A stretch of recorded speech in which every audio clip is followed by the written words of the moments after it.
accent. It was singular. No one sounded like her. She wasn't out here trying to be Whitney Houston. She wasn't out here trying to be Patti LaBelle. She had a very specific tone. She was this beautiful, dark skinned, thick woman who was just in your face about, I'm here and you're going to hear me. And I'm your favorite's favorite. And I'm going to make these ultra black songs that are going to live. They're going to be standards in your community. And so, Angie, we love you and we will miss you. You're definitely gone too soon. But what I love about people who are servants is that they will last forever. And that's what I think about when I think about Angie Stone. So we love you, Angie. God bless you on your journey. And I've been thinking about survival a lot lately, how we stay in places, relationships, and roles simply because we don't know what comes next. And so I've seen plenty of people who just will stay in the same position at work, they'll stay at the same leadership level. One, because sometimes we feel like we can't move forward. But a lot of times it's because we're fearful of what is next from here. And what if we just burned that whole notion down and we just decided that, like the phoenix, we were going to rise from the ashes? When I talked to Ashley earlier, we were in the airport earlier this week, and I talked to her about our upcoming episode. And I said, what symbol makes the most sense for you? And she said, the phoenix. And that's interesting to me because that was my pseudonym back in the day. For those of you guys who know me from my music days, then you know that Phoenix Golden was the guy for the couple years that I was touring. I did my own little tours around LA and writing songs and doing different things. But I don't think it's an accident that that became the image that Ashley was talking about. And so, Ashley, who's a survivor, a leader, an architect of her own destiny, from surviving trauma to reclaiming power, returning to school, embracing therapy, stepping into her purpose. And I love that she's a radical thinker. You know, I love a good radical. She's a radical thinker who rethinks success, leadership, and personal evolution. And so, as we get into this episode today, I want you to think about a couple things. Have you ever felt stuck in a cycle of just surviving? And if you have, then this is the place for you. I'll be right back and we'll be back on with Ashley.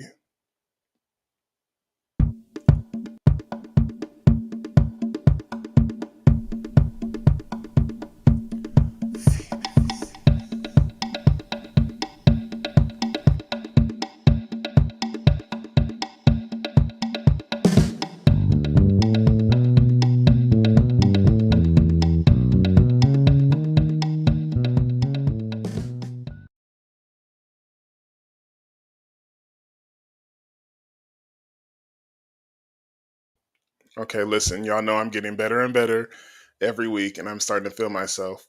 I've had the privilege of mentoring Ashley McGowan and watching her evolution as a leader. It's been absolutely inspiring. She started as an apprentice with Tarzana Treatment Centers College, TTCC, where I hired her on to actually help build and launch the very first Medi-Cal peer support program in California. And if y'all are just now hearing peer support for the first time, get ready because it's a wave that you will hear more often over the next 10 years. It's going to become the leading force within all of healthcare.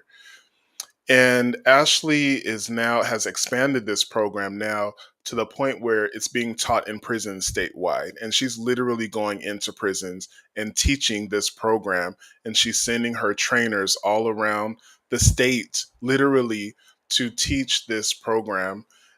And I'm so excited. Ashley is the Dean of Peer and Community Reintegration at TTCC. She's now shaping the future of peer support education and reentry services in California. She previously has been a program coordinator, a health educator, an outreach specialist, and she's worked on different public health initiatives, community based support systems. She's building real solutions for reintegration, ensuring people don't just get out of incarceration, but they actually thrive when they do. Ashley is currently pursuing her Master's of Public Administration at the University of Southern California, which we like to call the Ivy of the West. And she's expanding her ability to shape policy and systemic change through public administration leadership, ensuring that people who need support the most have access to it. And so Ashley knows what it means to come from a place of survival, to feel like you're just getting by, and then to realize you have the power to create the life that you want. And so today we are diving deep into breaking free from all limitations, redefining success, and stepping into your full potential. This conversation is about transformation. What happens when you finally move past survival mode and start living with purpose? So I want you guys to give all the virtual hand claps for Ashley McGowan. Ashley, Hi. hi. Oh my gosh, it's so Hi. exciting to Mhm. have you on here. I mean, look, you have your flawless picture up here and we're talking, and it's just incredible. I think you were part of my initial discussions when I was like, I want to do something with what has been given to me by the angels, and I want to heal the world through Golden Global Enterprises. And here we are on Golden Light Academy Talk Series, and it feels a little strange, but we do this all the time. So, welcome. Welcome. Thank you so much for having me on. I'm really excited. Now, I want to kick off the way I do it every other day. I know you very well, but there's a lot of people who will be watching this is their first introduction to you. And I want to know, who are you? Who is Ashley McGowan, and why do you exist? What are you here to do? So many things, honestly. It's hard to find a place to start, but I think I've been working in the nonprofit public health sector for close to a decade now, which is so wild because I feel so young, but that also feels like it has taken up so much of my life so far. But it's exciting to think about where I have to go next because I've been working and kind of cultivating this space in this field for so long now. It feels like it's really my own now. So that's kind of me in a nutshell when it relates to work. I had a passion for working in service for as long as I can remember. Honestly, I think when I was in my undergrad career, thinking about what was next was like very, very daunting, as it is for most undergrads. But I knew in my heart and soul that like I was gonna be working in nonprofits. For some reason, that just always spoke to me. It's not like I even knew like that nonprofit work really existed. It existed as an abstract to me, but in my heart, I knew that's where I was meant to be. And it quickly came to fruition after I graduated. I was working in very small kind of grassroots organizations. I was doing door to door canvassing, which, if you know, you know, it takes a lot out of you. Exactly. So I didn't last too long in the door to door canvassing situation, but it taught me so much about connection and about where my strengths were.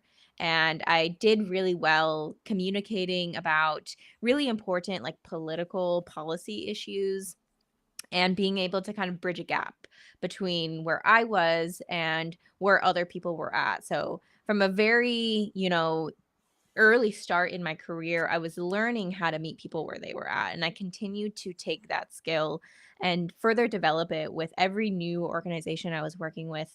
I've worked with, more national organizations. So I used to work with Mothers Against Drunk Driving, where I really started working on some of my outreach and community organization skills. And from there, I kind of started into more like the policy realm, prevention and early intervention with youth.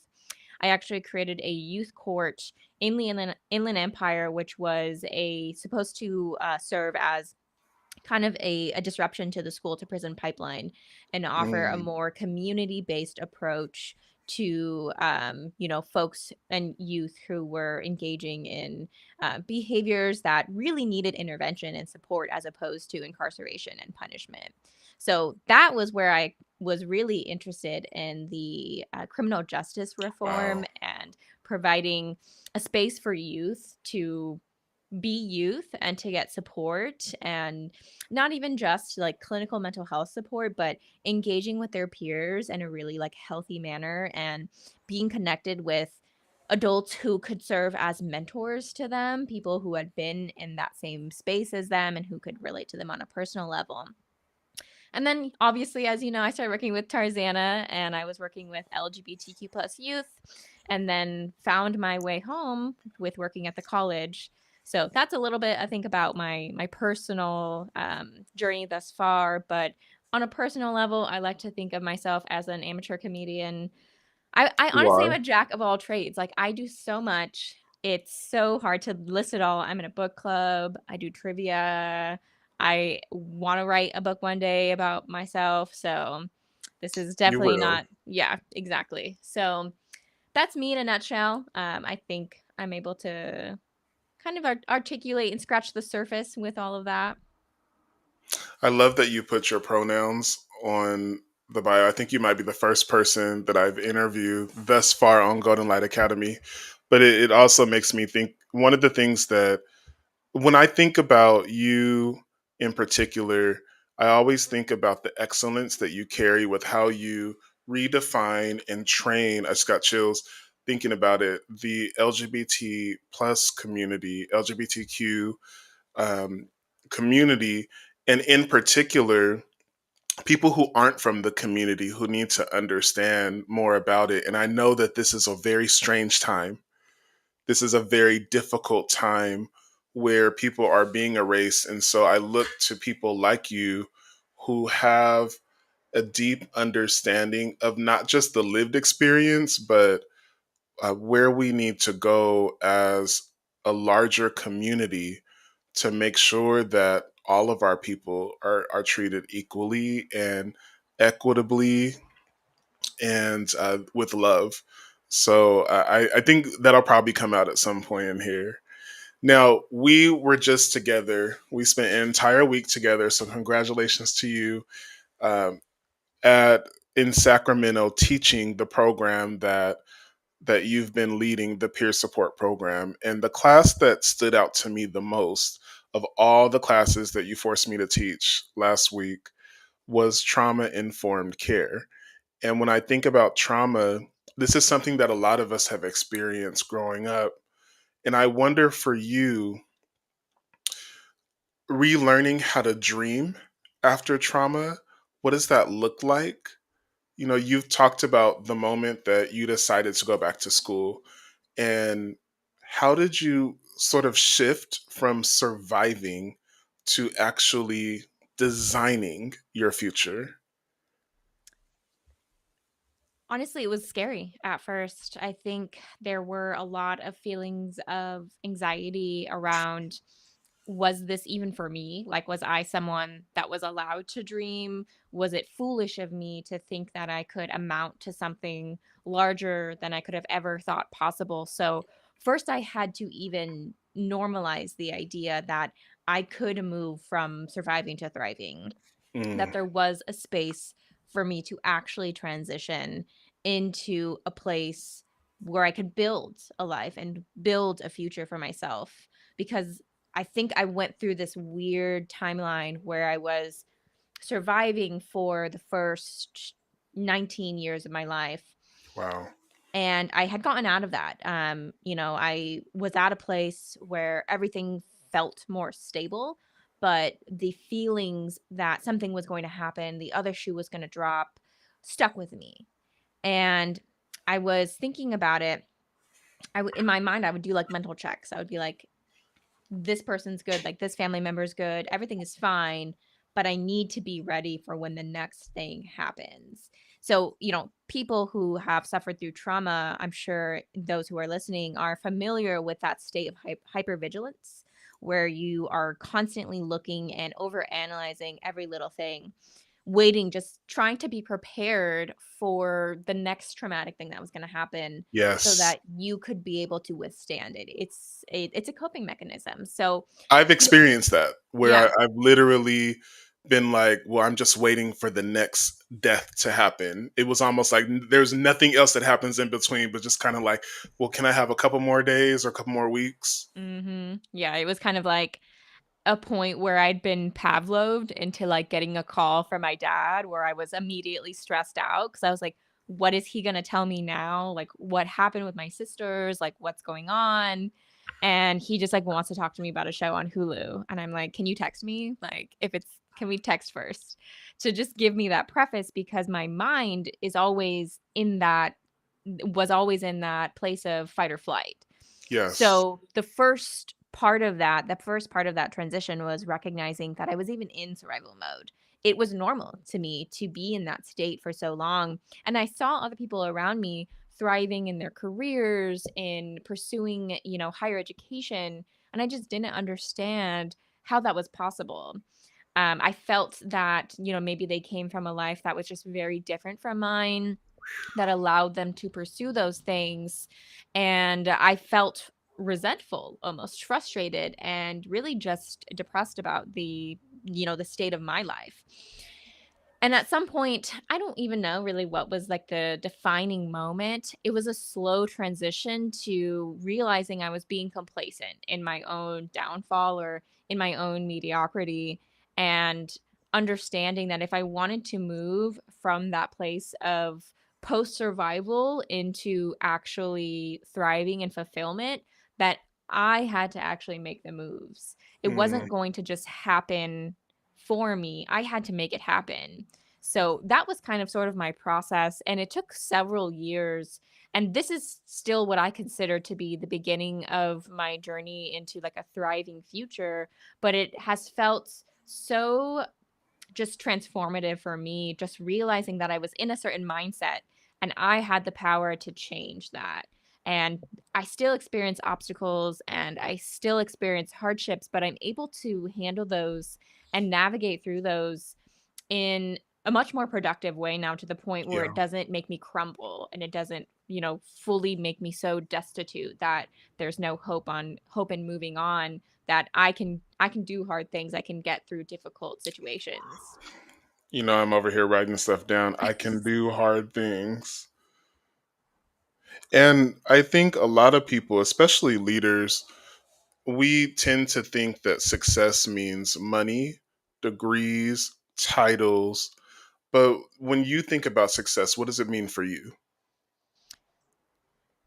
It's self-defined. Honestly, I don't think there's a one size fits all version of success. I think it should fully be determined by each individual person, mainly because I feel like the society we live in, the archaic understanding of success is not something I want to obtain. I'm not interested in making it to the 1% and, pulling people behind me and stepping on Wow. people to get to that point.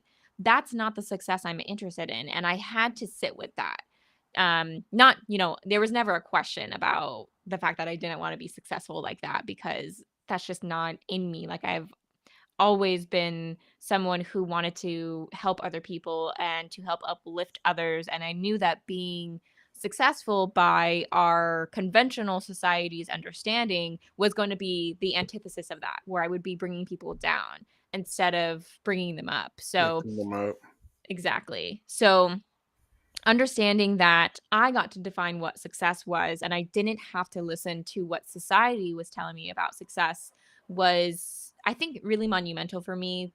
I think, when I was in college, in my undergrad, and I was going through like some of my feminist studies courses, one of the most like foundational pieces of information and literature I got was just understanding social constructions and just realizing that like everything is a social construct. So the idea that success as a um, I honestly feel like success by our capitalistic society's definition is just another oppressive force. So Yeah. understanding that that could be torn down and recreated is, I think, what helped me understood that there is a definition of success that I wanted to achieve, and it was my own definition. And for me, success really, it's not a title, it's not a certain position. It's more about maximizing my impact and creating a life that I'm proud of. That to me is success. I interviewed somebody recently for as a replacement for my role, and I think they were a good person. They did a good job. But I remember them asking me a question and they said, "What matters most to you?" And it just fell out of my mouth. I'm in front of my boss and I even said, "It's the impact that we make. Mm, mhm, That is the single most important thing." Of course, I have a tier of things, keeping my team safe, making sure my students are safe and they're learning, um, pushing forward the rigor of our field and our discipline. But ultimately, it was about impact and being able to do something with this life and with the role and the power that I've been giving. And so I think of redefining success as peace, freedom, and mm, fulfillment for me. Those are it's PFF. If I can be free, if I can be at peace, and if I can feel fulfilled, then that sounds like a successful life to me. The problem is I like nice things. And so that's what I'm working on now to delete the need for all of that. But I appreciate you talking about success is about becoming and not necessarily arriving mhm, as you're talking about your journey. And I would challenge you when you say, I was kind of beginning. I think you were always beginning and you were mhm, always becoming. And it's a part of your story. How you live your life is a form of success. Um, Now, a big part of success is falling and it's failure. mm. And can you think back to a certain failure from your life that you feel shaped you the most? And what did it teach you about yourself? I think it's difficult to think of this moment as a failure because it's not something that I necessarily did. It was something I at the time I felt like I didn't do. And it Mm, was a very, very close family member to me attempted suicide. And I felt like it was my duty to protect this person. And when this happened, I realized I just dropped something huge. But when this happened, I was upset with myself because I was like, this is one of the most important people to me. How Not necessarily how did I not see the signs, but more so why wasn't I there? I've always felt mm, guilty for not being there at crucial moments for people I love. I think, when I went away to college for 4 years, I lived, in Santa Barbara. It was quite a ways from my family, and I felt guilt in that. Guilt in leaving my family and pursuing a different path that most of my family had access to. So there was guilt in that, guilt in not being there, guilt when other traumatic things happen to people, and constantly feeling like I could have done something or I should have done something. And coming to terms with the fact that there was nothing I could have done to prevent that, but that my power rested in how I moved forward in supporting mm. that person from that point on was one of the most powerful moments for me because there's nothing I can do to change the past. I'm Yes. not, so omnipresent that I would be able to prevent something like that from happening, but I am powerful in how I can respond and how I show up. So from that point on, and not that I wasn't there for this person prior to this, but recognizing that how I reacted was really going to frame the situation, not just for myself, but also for this person, because I was sort of a rock for this person in their life. And that I wasn't a time to make it about me, and to make it about how I felt guilty, but more so asking, what do you need from me moving forward? Or how can I show up better? And, what are the different ways I can support you, and sticking true to that. Like the follow through is the hardest thing. So that piece of failure to me, or what I felt was failure at the time, I think changed how I viewed mental health moving forward. And it also pushed me to um pursue therapy, because I wasn't about to like put all my feelings on this person who was going through their own tough time, and realizing, oh, I actually need a professional to talk about this with. And once I started therapy, that really opened the doors for me personally, and kind of re-envisioning my future, because I had someone to essentially word vomit and kind of explain all the things that were happening in my head. And I don't want to continue living my life in this state, but I don't know what to do to Wow. move forward, or to get to that next step. And she said, she told me, you know why you're experiencing the things you're experiencing, or you have the intellect to make these connections. It's more so about putting into action like the next steps for you, and get just giving me tools to cope, and giving me validation and encouragement to pursue things I was scared of pursuing for so long. Okay, that was a lot. And thank you so much for such a thorough and vulnerable answer, because there's a lot of leaders who I know we work with at Golden Global that experience these really heavy assignments.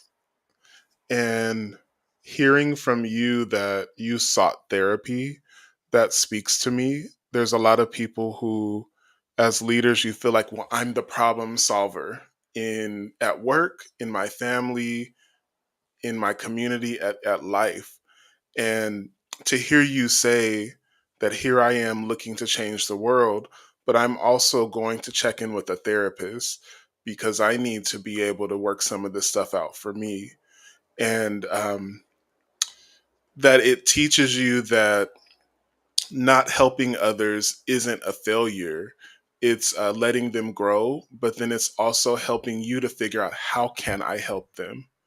What can I actually do so I don't either burn out, or I don't see myself as this magician, which is really unfair to put on us. We're just regular people as well. And I think sometimes people expect us as leaders and as people who are talented to be the Beyonce of everything, and even Beyonce gets tired. Beyonce takes a lot of breaks in between. Now Rihanna really takes breaks in between her music, and I'm gonna leave that there. Um, I do wonder if what if we looked at every failure as the moment for freedom? I've been thinking a lot about that this week. Is how do we reframe some of these failures that we exist? And some of the common ones that I see are people feeling like they let their teams down, or someone gets hurt on the job in some sort of way, whether it's physically or emotionally. You might have a situation where there's some sort of sexual violence at work, things that people don't like to talk about, but that happen every day.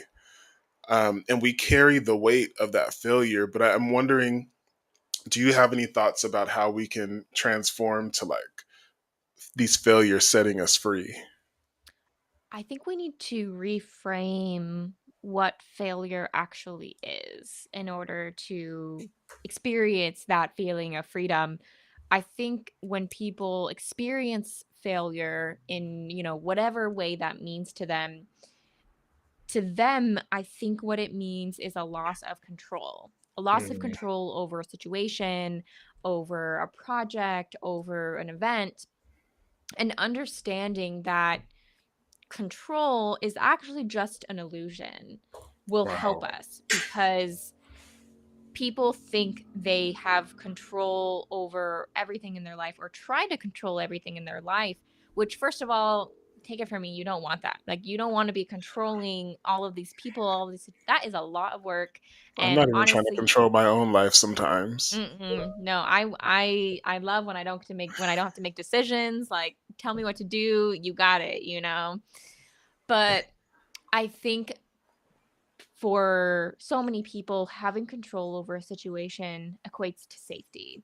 And I Yes. understand where that comes from because for so long I felt the same way, that I needed to have a control over a situation in order to feel safe.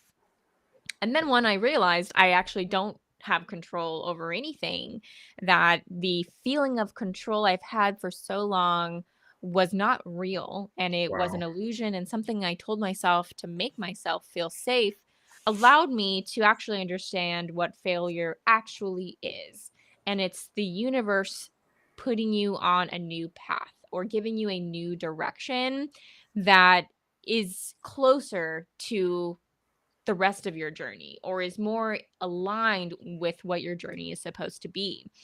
So I think, again, just coming to terms with a loss of control that never belonged to you to begin with is that first phase of normalizing failure and accepting failure as just a part of life because you will never have control over everything. So, what you believe to be as failure is really just like natural occurrences Wow. of our everyday lives.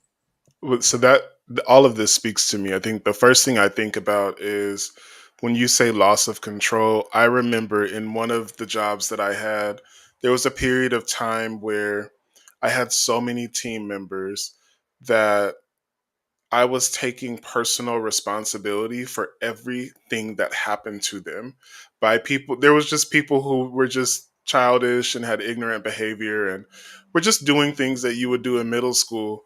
But it started to weigh heavily on me because I was starting to take personal accountability for things that I did not do. And I didn't tell team members to act a fool and I almost cuss right now, but show their behinds at work and um, do things that are dangerous. But I carried a lot of guilt because of that. I felt like, well, you're not doing enough. And the irony is that I was probably doing more than I needed to in the first place. And so that should have told me one, your actions are not going to change people's behavior at work. You can set up all the systems, you can write all the policies, and people are still going to act a fool. They're still going to act up. But I also hear you saying to reshape and reframe the idea of those being failures. I used to think failure was a stop sign, like a big red stop sign that would say, okay, well, you no longer are fit for this, or you can't go further with this. And I'm starting to see now that it's sort of a redirection. Yeah, the sign might go up because it might be really intense, but then it's like, where's my life about to go from here? Where's my career getting ready to go from here? I And how think powerful that is. I think in my if we're talking about like traffic signals here and traffic signs, I think instead of a stop sign, I feel like it's low key like a slow in construction zone signs, I love that. right? Because you're forging a new path when you experience, quote unquote failure. So, tread cautiously when you are going through periods of transition and wait it out. Be patient. You will continue moving forward. It's not a stop, it's a moment for reflection, if anything. I think that's really a powerful image. The slowdown, there's other signs, Uh, and it's probably going to be a little bit of a different sign depending on what you're experiencing. Yeah. And it might not even be a failure, maybe even using that language could be a form of stressing us out.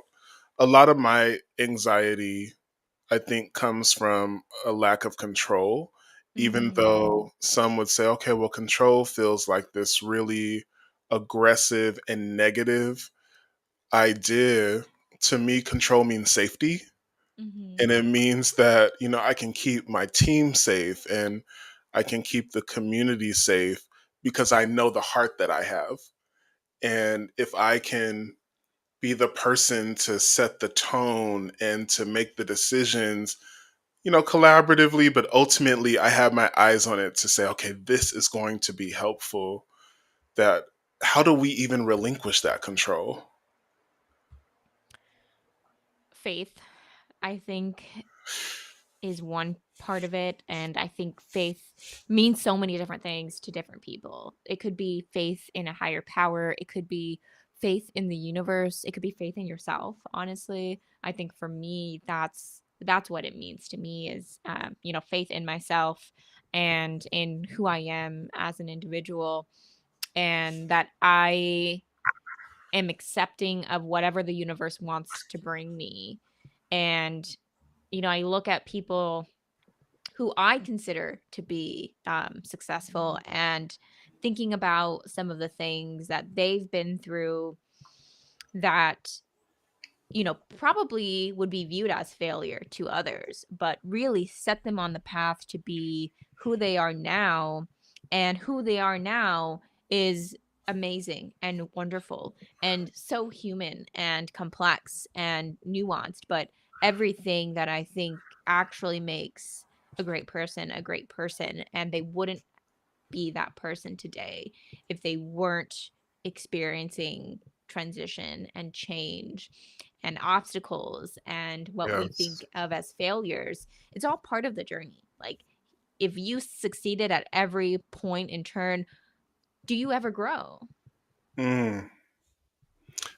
So you're just full of bars today, and I just feel like I'm constantly writing down different things that you say, but I really love this idea of really thinking about the hard times as our ability to also grow. And one thing that I can say, and I've seen this in you, but I've seen it in other successful leaders, is there's always moments that are extremely difficult. Mm, And those are hard for me to watch my apprentices go through. When I know that I kind of want to go down and fix things on their teams, but also there's a part of me that understands that the act of experiencing that is going to change and evolve you as a leader. And that if James B. Golden is always jumping in and saving the day, then how can I even imagine the growth that you can actually make? And I see that in myself as well when sometimes I get hard on myself about things that don't go right. If I've had a project that I was so excited to launch this project. It was like the most exciting project to me. And I was like, this is my bag 100%. I'm going to do everything I can. And it was the one project, well, there was two of them, but it was one of them that stands out to me that just completely bombed. And there was some work that was done, but it hurt my heart and my spirit. And it made me feel like you're not as good as people think you are. But mm. that felt like the wrong attitude because it's like, well, what were you supposed to learn from that? And how do you take that experience and now become even better, or be more informed or more careful, or just to say, sometimes shit doesn't work out. And I'm going to be okay with that. And how I respond to it is another form of learning. I don't know. I'm just thinking about some of those kind of things. I feel like I just have so much trust in the universe at this point in my life. I also feel like sometimes when things don't work out, it's just simply not the correct time for you. It's not the time for that project. It doesn't mean it's never going to happen, but I believe that the universe maps these things out for us for a Mm, reason. And it's hard to believe that when you don't when you can't see the bigger picture yet, that something that you were really looking forward to that turned out to be a disappointment isn't a failure. Like you were saying, it's a redirection towards what you're actually supposed to be working on in the present, because what you're working on in the present needs your attention more than anything else, or warrants your attention, or is leading to a greater project that you can't even envision right now. It's all a part of the process. And I think when you can trust the process, like, not to be yes. cheesy, is Right. when things happen for you. And I think that is the hardest part, though, is just that trust piece is hard because, again, I think trust entails a lack of control. And you have to acknowledge that first to be able to trust the process and not try to take control of the process and just lay out all of these puzzle pieces that don't even actually fit together in that moment. Wow. As you're talking about trust and trusting yourself, I think your decision to go to USC in and of itself is phenomenal. And I've seen a few others of your peers who have made these big leaps into these really historic schools. I'm wondering for you, what do you see yourself doing with your degree, and what's to come from that? Like, what are you thinking? So many things. Honestly, I don't have a very clear cut image of what I want after I have my degree, mainly because, again, I believe what is meant for me will happen to me. But I picture myself really supporting my team and having the tools to be the best leader I can be, and eventually, working in a space of improving programs from a policy level and being able to have a seat at the table when we're thinking about these. There are so many times where we're working on a grant or we're working on a program, and I'm like, who created this? Like, do they even know how these things work? Like, this is not going to produce the outcomes they're looking for. And I feel like it kind of low key goes back to the peer model of like the people who are creating these programs at the top have never been on the receiving end of these services. Yeah. So they don't know what it's like. They don't understand how the programs operate, and they're not community led or community oriented. So carving out a space for myself in a position like that, what, I don't even know what that title is, but it's more about the action of what I'm doing, and the impact I'm having again is creating programs that will lead to sustainable and impactful change in communities is what I'm looking to do. And I think I can do that in a variety of different ways. But I think that's what I have my eyes on right now is who is making these programs and what are they I even have doing? questions for sure. Yeah. I have questions, and in LA in particular, I go and I work with a lot of community members. I've been mentoring and coaching executives all over this city for years. And, even today, I was just blindsided with a miscarriage of justice when it came to an organization and their behavior and the conditions that they set up for our precious community members on one of their sites. It hurt my heart to see the lack of concern and care. And I do think that we need more people like you who can look to something bigger than yourself for guidance and direction on how to help people. And the fact that you take enough pride in the work that you do to say, I'm going to go back to school, I'm going to get trained in policy, which a lot of people don't do. I remember public policy classes, and that's not something that is easy at all to do, but it's necessary because look at what we're in today, Mhm. policy wise in this country. So I appreciate that you're doing that. And I wonder for you, did you get to a place where you said, I'm ready? Or did you have to just do it? It was both, I think, because for a while when I was kind of in this space between my undergrad and starting to think about going back to school, I knew I wasn't ready. Like full stop, didn't even know what I would have gone back for. And I think that was the biggest sign for me that just wait.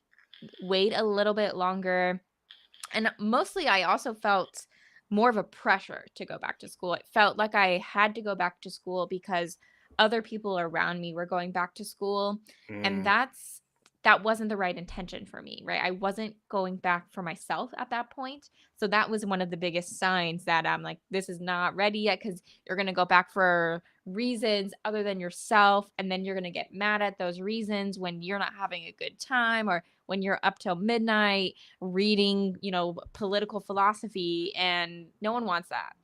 So I was like, let me just wait, and it will come to me. Like the path I want to go on, the program, all of it will fall into place when I'm ready.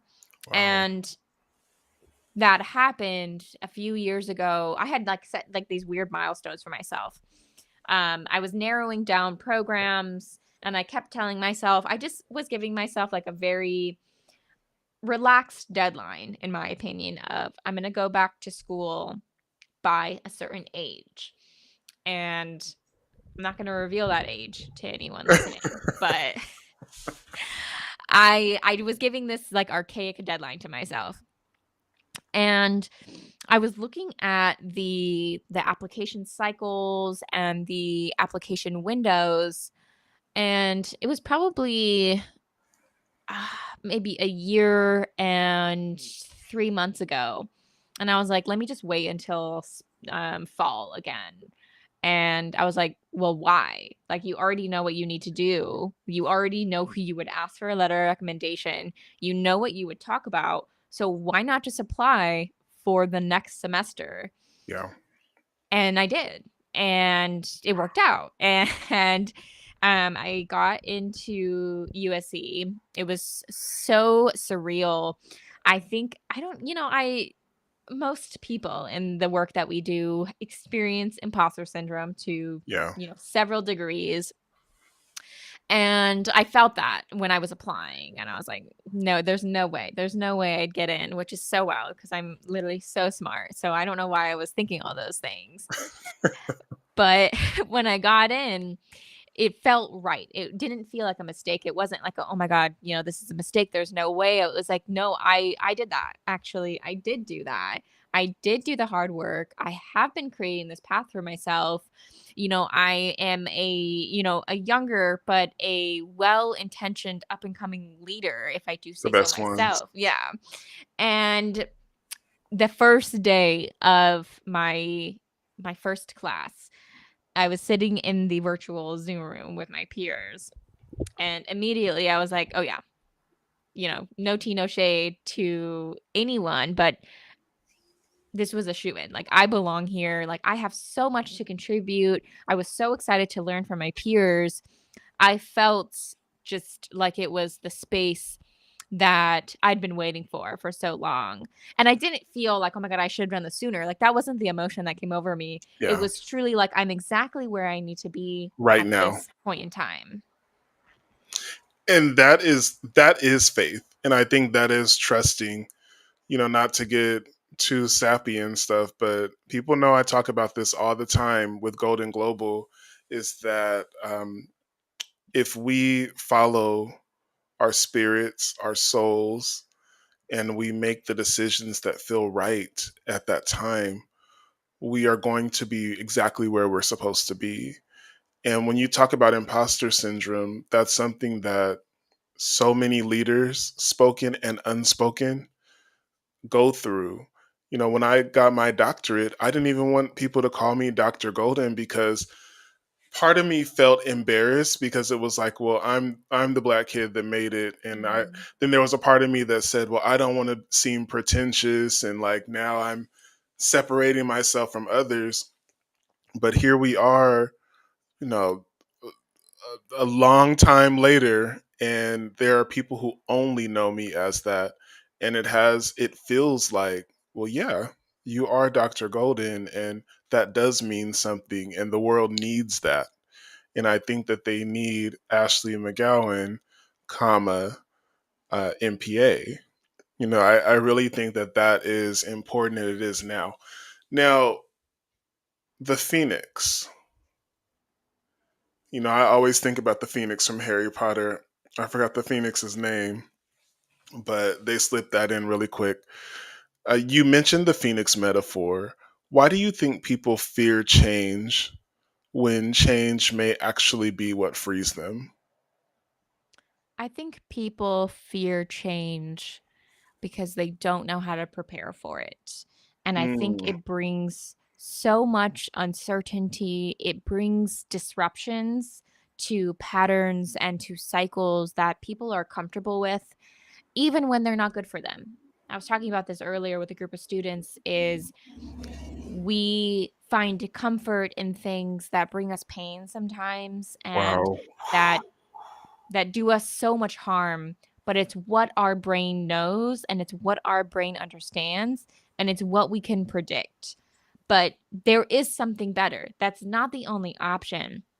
And in order to actually pursue that other option, change is a necessity. You have to make Yes. changes in your life, in your patterns, in your routines, in your mindset. And that is scary. Like I 100% feel for anyone experiencing that anxiety around change because I've been there several times, Me hundreds of too. times. In fact, yeah. And I can say 100% that the change always brought something better for me. Wow. Wow. It's the fear of outgrowing people. It's the fear of, or the pain of transition Mhm. and transformation.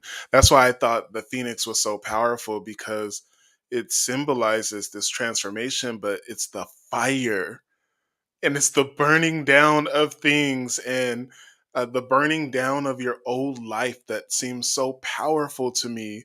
We don't want to go through the burning down, but we want the transformation, but it's like that's how you even get there in the first place. Mhm. Wow. I wonder for you, what's something that at this stage that you're letting go of right now to become your next version? Whew. I know.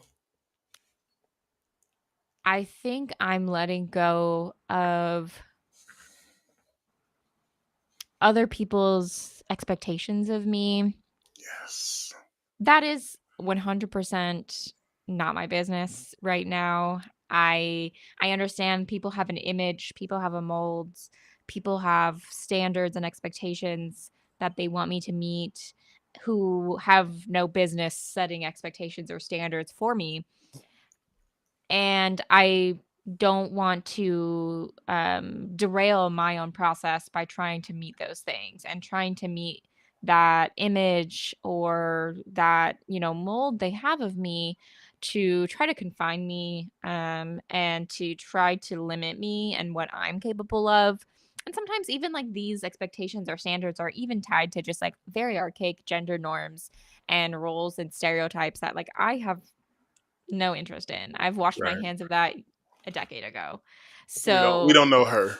if people have their own perspectives of me and their own images of me, that's their business and they can have that, but it doesn't match my reality. So, they can do that. They can have fun with that, but I'm creating my own image and forging my own path, and I've set expectations and standards for myself that are right for me. Wow, your journey. I mean, we could talk about your journey for hours and the incredible work that you're doing in the justice system and how that ties into the public policy that you are arms deep in studying and how it ties into everything you've gone through and the things that you've learned. I wonder for you, and I know you're young, but in this life, it's so fleeting. I wonder for you, when you are gone from here, what do you want people to remember? What do you want them to think about your life and your legacy? I think resiliency. I think that is something that whenever I look at social movements, and this was, something that is so funny for me to reflect on, but when I was first entering like activist spaces when I was in my undergrad, I was very young, a fetus, if you will. And I was under this really weird impression that like we were the first ones doing it for the first time ever, and that was obviously very ridiculous for me to think. And then I took, a couple of like feminist history classes and LGBTQ plus history classes, and I was like, "Oh, So they've I been guess doing there were some this." others, right? I was like, "Oh, let me be quiet," actually. And looking back on, my community and where we came from and understanding that the only reason why we're here and things are happening at the political level that unfortunately are changing my thought process a bit on this, but I think generally speaking, where we are today and some of our social advancements would not be possible without resiliency. Yes. And if we fell over or folded over every time we were faced with adversity, what type of world would we live in today? So I Wow. think it's just a part Wow. of my legacy to kind of hold that and honor those who came before me and to just continue moving forward, like no matter what happens, because I'm trying to create a better future for other people. And I can't do that if I don't have resiliency. Ashley, you are resilient. You are the phoenix. And I'm so grateful for the light that you give us in this world. And I know that that light, a lot of it comes from the need to burn things and from things burning in your life at times. But we're so grateful for you and your leadership. And I think for the rest of y'all watching this, you are going to hear Ashley's name very often as we continue to move forward in this world. And so you can get ready for it right now because some people will say I'm a little clairvoyant and I just see this coming. And so I'm just proud of you, Ashley, and I'm grateful for you. And you'll have to come back and visit us again at Golden Light Academy. Yes, absolutely. Thank you so much for having me. All right, my dear. Listen, um, I I think about Ashley in terms of Beyonce, Renaissance, a Renaissance woman, and somebody who really personifies consistent change and that Phoenix piece. You know, the fire is not the enemy in the Phoenix situation. It's the catalyst to change, and it's what reinvigorates us. And that's the actual light that I think lights up the world. So I hope that you enjoyed today. I know that I took a million notes from Ashley. I think some of the things that stood out to me is let's change what those signs are from stop signs to slow downs and halt or caution. I'm gonna start saying the caution. I can do hard things. I mean, that's brilliant. I mean, that could be on a hat, and I will wear that. And normalizing survival, being able to normalize our stories, reframing failure, um, dealing with this idea of control and being okay with losing control. Didn't Missy Elliott try to tell us that a long time ago? And we find comfort in things that I think are painful a lot of times, and it's okay to relinquish that pain. So, this is a message, if you need one, to anybody who's watching. Don't be afraid to step into the unknown. Don't be afraid to burn it all down and to start again. And like Angie Stone said, spring has come and winter's gone, my love. Don't look around for me because I'll be gone. Not afraid because the seasons have changed. I'm going to count my blessings and follow the sun. And that came from a prophetess Angie. So support Ashley on her journey. Hit her up on LinkedIn. Watch and share this episode on LinkedIn. If you're watching on YouTube, y'all give some love to my YouTube channel. And then if this conversation resonated with you, feel free to put a comment in the chat or drop an emoji, something to let us know that you loved it. And maybe talk about what's one thing that you're getting rid of that you're ready to rise through and rise from or burn down. Until next week with Aubrey Sweeney, be resilient. Be thoughtful, be designers of your life, and most importantly and forever, be healed. Blessings to you and blessings unto me.